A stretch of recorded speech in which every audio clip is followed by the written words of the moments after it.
ఎద్దేడ్చిన వ్యవసాయము రైతేడ్చిన రాజ్యము ఉండదు బాగుండదనే ఒక సామెత ఒకటి ఉన్నది యాదుకున్నదా మీ అందరికీ. ఇప్పుడు ఇదే సామెత నిజమైంది. ఇటు కర్ణాటక రాష్ట్రంలో ఒక రైతు లేక మెట్రో రైలు ఎక్కదామని పోతే మస్తు అవమానం అయ్యిందుల్లో. ఇక మరి సూతం పండి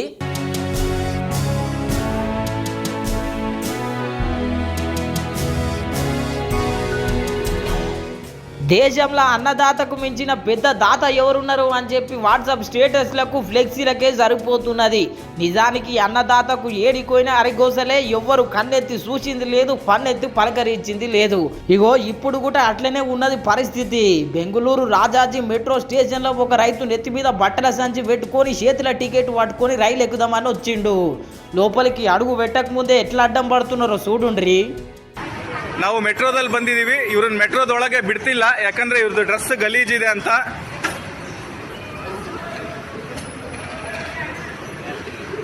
ಬ್ಯಾಗಲ್ಲಿ ಏನಿಲ್ಲ, ಬ್ಯಾಗಲ್ಲಿ ಬಟ್ಟೆಗಳಿದಾವೆ.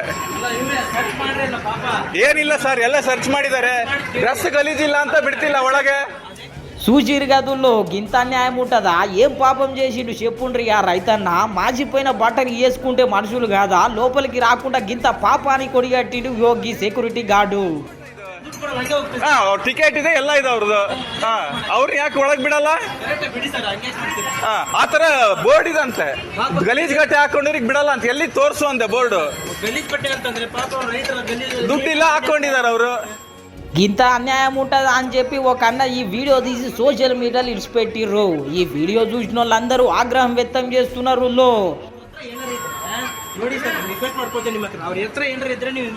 ಏನಾರ ಇದ್ರೆ ತೆಗೆದು ಹೊರಗೆ ಕಳಿಸಿ, ನಾನೇನು ಹೇಳಲ್ಲ.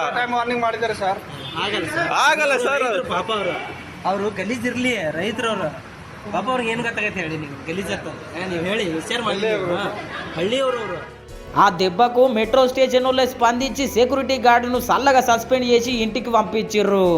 అటెనక క్షమించాలి, అట్లేం లేదు, అందరు సమానమే అని చెప్పుకొచ్చిర్రు.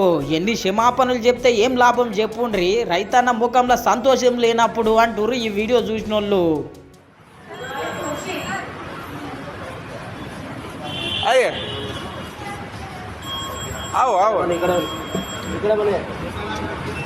नहीं आएगा.